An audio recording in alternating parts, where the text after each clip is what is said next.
ada barang-barang yang tergantung sama impor dan impornya dari negara tertentu, mereka udah naikin harga karena takutnya nanti udah nggak bisa impor lagi atau waktu impor kena tarif. Halo Botakers, kembali lagi bersama saya Botak di channel Cerita Botak. Kita bakal bahas yang sesuatu yang seru banget. Kali ini kita bahas soal perang tarif, ya, dan apa dampaknya buat online seller. Jadi buat teman-teman yang belum subscribe, buruan subscribe. Bakal bahas konten-konten yang khusus buat online seller. Dan teman-teman yang belum jadi Botakers, kita banyak konten-konten video daging buat teman-teman buat scale up, ya, dari video soal TikTok, ya, soal bahas iklan Shopee dan video-video lainnya termasuk pajak dan lain-lain. Pokoknya seru banget, daging banget. Buruan jadi Botakers, klik di sini. Nah, hari ini kita bakal ditemenin sama host kita yang luar biasa, ya. Ini special performance nih. Ya, Ya, biasa di belakang layar ya. biasa belakang layar, guys. Iya. Ya. Nah, ya, kita bakal bahas soal Kita bahas ya, soal perang tarif nih. Kan kemarin kan si Trump tuh dalam tanda kutip ngeprank ya. Sempat ya, naikin tarif reciprocal tarifnya untuk negara-negara. Terus tiba-tiba semua diturunin lagi kecuali Cina. Nah, gimana sih ini dampaknya buat Indonesia dan kita sebagai online seller tuh mesti ngapain? Apa yang harus kita lakukan di tengah apa ketidakpastian ya kalau bilang. Berarti kan ya. si Trump bisa seenaknya naik turunin nih. Jadi kita nggak tahu nih yang pasti nih seperti apa dan kalau di Indonesia tuh ngaruhnya gimana. Terus landscape online seller di Indonesia tuh apa yang harus dilakukan? Oke. Dalam ekonomi kita kalau bisa ngomongin makro, ya, dalam sebagai pebisnis, yang diperlukan adalah kepastian. Kestabilan politik, kestabilan karena dalam dunia usaha kan orang kalau mau invest, mau bikin sesuatu, dia pasti akan lihat ekonomi dunia atau ekonomi negara itu gimana. Nah, dengan kondisi seperti ini, ada banyak investasi yang pastinya akan tertunda. Wait and see ya. Ya, jadi orang wait and see, ya kan? Orang kayak mau mulai bisnis, waduh ini kayaknya situasi ekonomi lagi nggak bagus, jadi wait and see. Orang mau nge-spend ya, misalnya mau konsumtif, mereka jadi nahan karena ketidakpastian ekonomi. Sebenarnya mungkin nggak ada hubungannya sama mereka juga, karena itu kan ekonominya global ya. Ya. Sedangkan buat ekonomi kita sebagai keluarga atau sebagai pebisnis di kota kita mungkin belum ada dampaknya sama sekali. Tapi karena banyaknya berita buruk di sosmed, ini Fear. membuat orang udah Fear-mongering. takut duluan. Dia kan bilang, aduh nanti gimana nih kalau perang ya, nanti gimana nih atau gimana. Nah, tapi yang gue rasakan sebenarnya kalau ngobrol sama seller-seller online, ini lebih ke, kemarin gue ngobrol, ini bukan seller online sih, tapi dia pengen beli mesin. Mesinnya itu impor, harganya udah naik 2 kali lipat. Karena mungkin impornya bukan dari China ya, mungkin impor dari Amerika, impor dari mana. Jadi ada barang-barang yang tergantung sama impor dan impornya dari negara tertentu, mereka udah naikin harga karena takutnya nanti udah nggak bisa impor lagi atau waktu impor kena tarif atau waktu impor sekarang kan teman-teman tahu dolar lagi tinggi. Nah, jadi karena ketidakpastian ini membuat rupiah lemah, harga emas naik dan segala macam. Ini membuat kita punya rupiah memang kasihan ya. Yuannya China juga naik kemarin. Jadi kemarin gue juga sempat waktu mau impor ke pending 1 hari, besoknya udah naik. Padahal biasa yuan itu cukup stabil. Betul. Nah, yuan bisa naik kenapa? Karena pemerintah China kalau nggak salah sekarang udah ngelepasin tagging dia sama USD. Jadi sekarang hedgingnya udah nggak di floating. Nah, kalau di floating sekarang jadi lebih mahal sekarang yuannya. Which is dulu dia jaga rendah supaya gampang ekspor kan. betul. Cina kan emang mainnya kayak gitu kan. Supaya gampang ekspor. Gitu. Berarti kalau dilihat lumayan ngefek terutama untuk seller-seller online yang barangnya impor ya. Betul. Berarti kalau misalnya kan kalau di sosmed nih semua pada fear mongering ya. Nah, ini kan podcast Om Botak nih beda. Ya. Kita kita memberikan harapan. Ya. Nah, berarti pertanyaannya simple. Dengan kondisi seperti ini ada peluang apa nih kok untuk online seller yang bisa kita jalanin yang katanya 2025 ini bakal susah? Kalau teman-teman udah follow Motak lama ya, teman-teman pasti tahu ya, dari akhir tahun lalu pun kita juga udah bilang, teman-teman kalau mau 2025 ini lebih bagus daripada 2024, jangan melakukan hal yang sama. Karena kalau teman-teman melakukan hal yang sama dengan 2024, jangankan omsetnya stabil, turun iya. Karena bukan cuma dari perang tarif atau kondisi dunia, algoritma marketplace pun selalu berubah. Jadi teman-teman tuh harus selalu mencoba hal yang baru, cara baru untuk jualan, lebih kreatif, inovasi dari produk dan lain-lain ya. Atau memang kita ekspansi baik secara vertikal maupun horizontal, kita harus lakukan itu dalam bisnis kita untuk nge-protect. Minimal untuk kita harus bertumbuh. Soalnya kalau kita nggak bertumbuh, kita mati. Nah itu sih teman-teman. Jadi menurutku sih pasti banyak sekali peluang yang terjadi karena semua orang yang lain lagi takut. Ketika mereka lagi takut dan kita berani mengambil resiko, tentunya resiko yang terukur ya. Saya rasa kita bisa menang di sini. Ya, takutnya gimana? Contoh nih, kemarin kalau misalnya di Lebaran kemarin di bulan puasa tuh bilang wah tahun ini sepi nih. Ya, tahun ini sepi. Ya udah, gue produksi jangan banyak-banyak aja deh karena pasti tahun ini sepi. Tapi ternyata dari klien-klien Gaspol sendiri bahkan ada yang lebarannya tuh omsetnya 2 kali lipat dibandingkan tahun 2024. Ya, di kondisi yang kalau kita lihat di sosmed bilang pada turun usahanya semua. Iya. Ya kan, sebenarnya rame mah rame aja kalau kita ngomongin restoran yang pasti lagi viral kan sekarang mie gacoan kan. Gacoan ya. Ya kan. Kenapa mie gacoan tetap buka ekspansi gila-gilaan di mana-mana ya, cabangnya juga selalu rame. Ya karena memang duitnya masih ada, tapi dan mereka melakukan strategi branding dan produk yang memang dibutuhkan sama orang saat ini. Dan itu yang membuat mereka berhasil dalam kondisi tahun 2025. Nah, teman-teman, dalam kategorimu, dalam kondisimu ya sekarang ini, kalau kita memang berpikir positif, tentunya dengan kasih strategi yang tepat ya dalam kondisi sekarang, saya yakin tahun ini masih bisa growth ya. Karena seringkali orang tuh udah takut duluan, padahal mereka tuh bukan top player dalam kategori mereka. Yang kena makro siapa? Ya teman-teman kalau mau bilang perusahaan-perusahaan yang udah listing di bursa ya kan, kayak Indofood, ya IHSG kan lagi hancur tuh. Pasti terdampak. Bukan dari IHSG yang turun juga, tapi mereka akan kena makro duluan karena mereka adalah perusahaan multinasional, perusahaan nasional yang kalau ada kondisi ekonominya turun 5% aja, omset mereka pasti akan turun 5%. Iya. Ya kan, karena dampaknya nasional. Market share-nya udah gede. Market share-nya udah gede. Sedangkan kita online seller ya di Shopee aja 100 besar aja belum ada. Belum masuk. Ya, kalau di Shopee-nya udah 10 besar atau udah 3 besar, tapi kan Shopee kan market share-nya online dibandingkan offline juga masih jauh kan. Masih jauh ya. Jadi sebenarnya Indonesia ini potensi itu masih gede banget teman-teman. Dan saya yakin ya kita masih bisa bertumbuh tahun ini. Nah, kalau ngomong soal secara market kan Indonesia sudah tidak usah diragukan lagi 200 juta jiwa lebih ya. Udah gede banget dan online ada offline juga. Tapi kan kita juga harus lihat dari sisi ininya kok. Bukan hanya market yang gede, tapi kompetisinya juga jadi banyak kan. Nah, menurut kau gimana nih cara menghadapi kompetisi? Karena kalau kita perhatiin sekarang justru malah kompetisinya malah makin banyak nih, makin rame online seller kayak gitu. Gimana triknya untuk yang menghadapi kompetisi?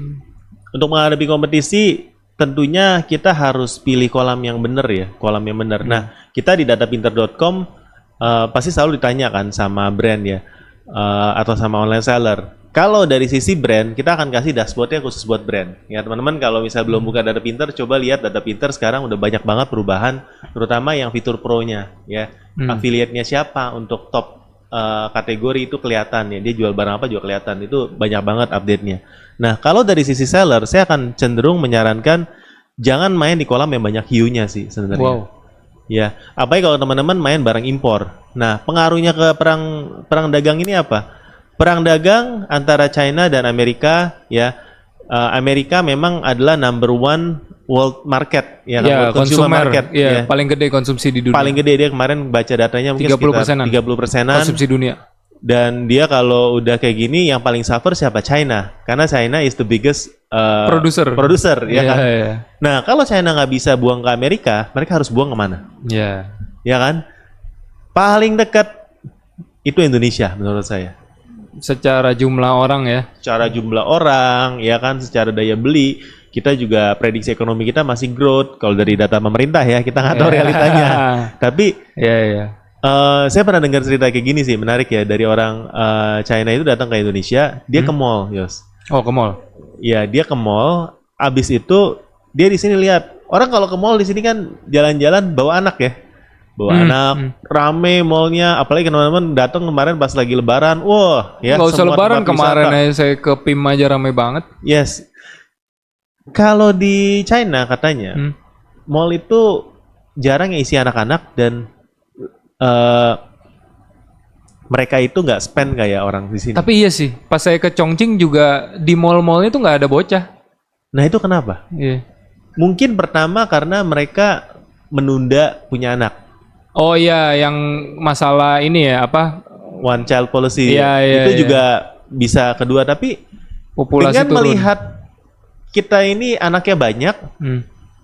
ini aja udah menjadikan kita market yang sangat cocok buat produk baby misalnya. Iya, Iya kan? benar-benar. Anaknya banyak, nggak mungkin mereka Kategori nggak beli, baby kan? itu ya. Untuk produk baby udah pasti bagus ya. Dan yang kedua, ekonomi di sini masih sangat bergeliat karena orang masih mau nge-spend sih. Yos. Ya, Jadi bukannya dengan kondisi begini malah jadi apa? Menahan spending ya, tetap spending tetap. orang tetap spending, cuma mungkin nggak seheboh waktu dulu aja kali. Ya, tapi seburuk-buruknya kondisi Indonesia sekarang, kita masih lebih bagus daripada negara-negara lain. Iya. Ya, terutama mungkin kalau kita lihat di domestiknya China saat ini.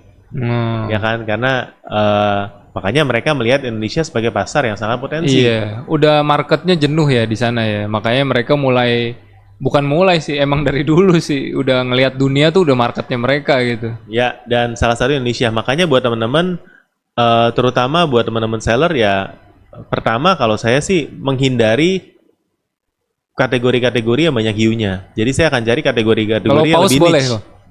Oh, jangan, paus banget jangan. Paus yang mana nih? Ya, jadi kita jadi raja di dalam kolam niche market kita sendiri. Oh, niche market jadi. Bukan berarti misalnya kita contoh ya. Misalnya baby nih. Apakah baby kalau ada hiu kita nggak boleh jualan barang baby? Atau ada cara lain? Boleh, tapi kita ambil subkategori yang lebih spesifik. Oh, sup.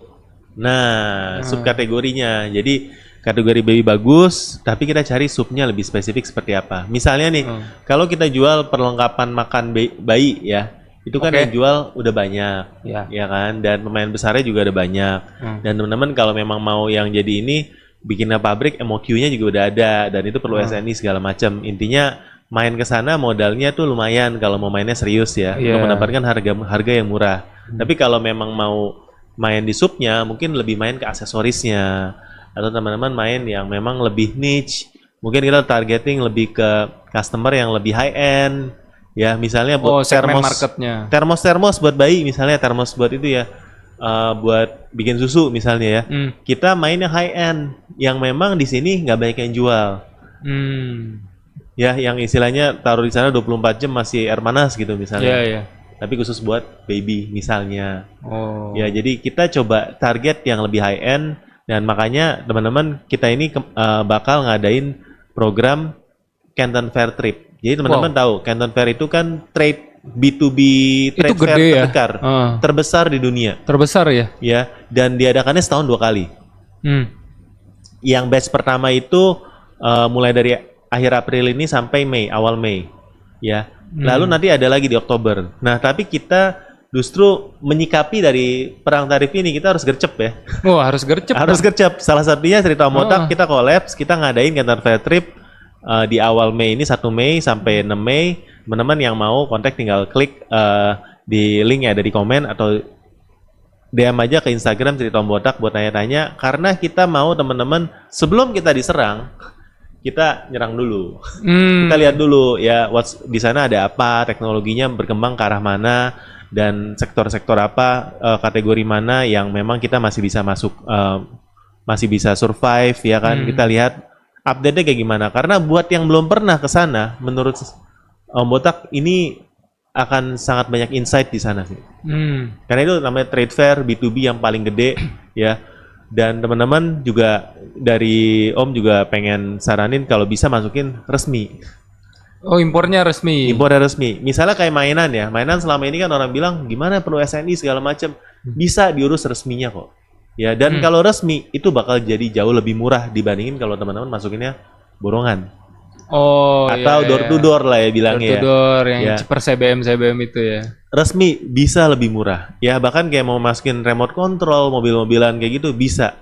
Wow. Sampai mainan yang murah kayak Rubik Cube, main catur lah atau memang segala macam mainan yang memang di dalamnya nggak ada barang-barangnya Lartas itu bisa. Lartas pun kalau memangnya perlu PI atau segala macam kita juga bisa bantu. Oh, Nah bisa intinya bantu juga. teman-teman kita harus proaktif ya. Kita tahu saat ini di online yang bisa dibilang ya mayoritas barang yang dijual masih barang impor ya. Kita sebagai pedagang ya kita harus lebih cepat muter otaknya, cari barang-barang yang masih cuan, yang masih bisa dijual minimal kali 2 ya. Hindari kategori-kategori yang ini. Cara lihatnya di mana ya, salah satu di data pintar teman-teman bisa cek yang masih cuan yang mana, lalu kita coba datang sendiri ke sana, lihat apakah dengan kita masukin sendiri secara resmi dan juga dengan quantity yang cukup ya, ini akan membuat kita lebih bersaing tahun ini. Karena jujur di toko-tokonya saya beberapa barang yang hero-nya itu memang barang-barang yang kita impor sendiri sih, dan itu masih cuan ya. Masih cuan ya. Masih cuan ya, perkaliannya lebih dari kali 2 lah. Wow, menarik sekali ya. Tapi kalau misalnya kita ikut nih kok yang Canton Fair ini, tapi kan kita nggak ngerti Mandarin kok. Nah, Gimana bisa emang ke Cina kayak enter kayak kambing conge gitu? ya, memang di trip ini kita ada translatornya. Oke. Kita sediakan translator, tapi lebih baik lagi kalau teman-teman Bisa yang dikit-dikit ikut lah. ini bisa dikit-dikit, ya minimal buat mulai komunikasi dulu, ya kan. Dan kita juga di sana survivor skill-nya tuh ada. Iya. Ya. Ntar mau kencing bingung. Nah, kira-kira kalau kayak gini bisa belajar di mana sih?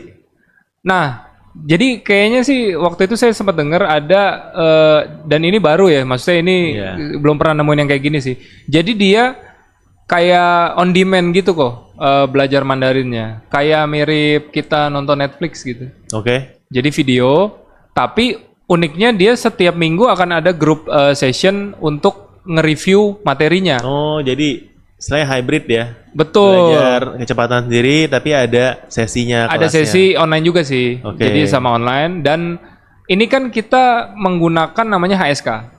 Ya. Nah, HSK ini seperti sebuah sistem leveling kayak kalau di bahasa Inggris itu ada TOEFL atau IELTS ya. Ya. Nah, kalau di Cina itu di Mandarin ada HSK. Nah, ini programnya itu kurang lebih selama 6 bulan untuk sampai HSK level 3.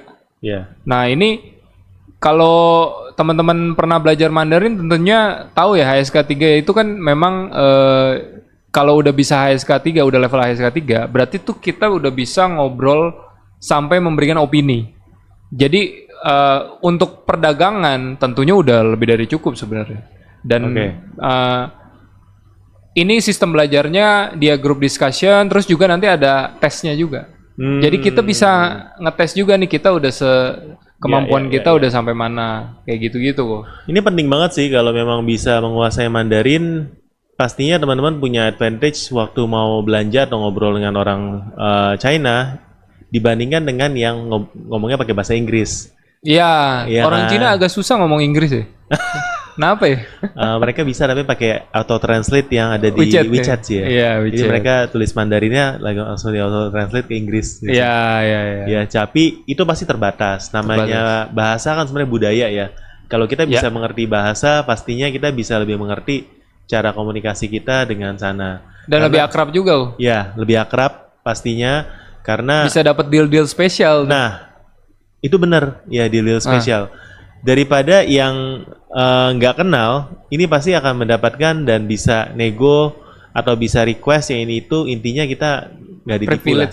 Ada privilege ya. Jadi kalau mau misalnya teman-teman tertarik untuk yang kelas yang ini juga DM aja. programnya baru ya. Hmm. DM aja ke Instagram Cerita Om Botak atau teman-teman nanti boleh lihat di pin komen lah ya. Nanti kita akan bantu juga di sana buat teman-teman ikut ini. Karena menurut saya bisa menguasai bahasa Mandarin zaman sekarang ini sekarang penting banget ya. Kenapa penting bahasa Mandarin sekarang ya? Kalau saya lihat ya, kayak simple deh. Sekarang Cina di Indonesia aja udah berapa banyak smelter kan? Ya. Banyak perusahaan dan even bukan cuman perdagangan doang. Ketika dia bikin lowongan pekerjaan, itu dicantumin tuh kok.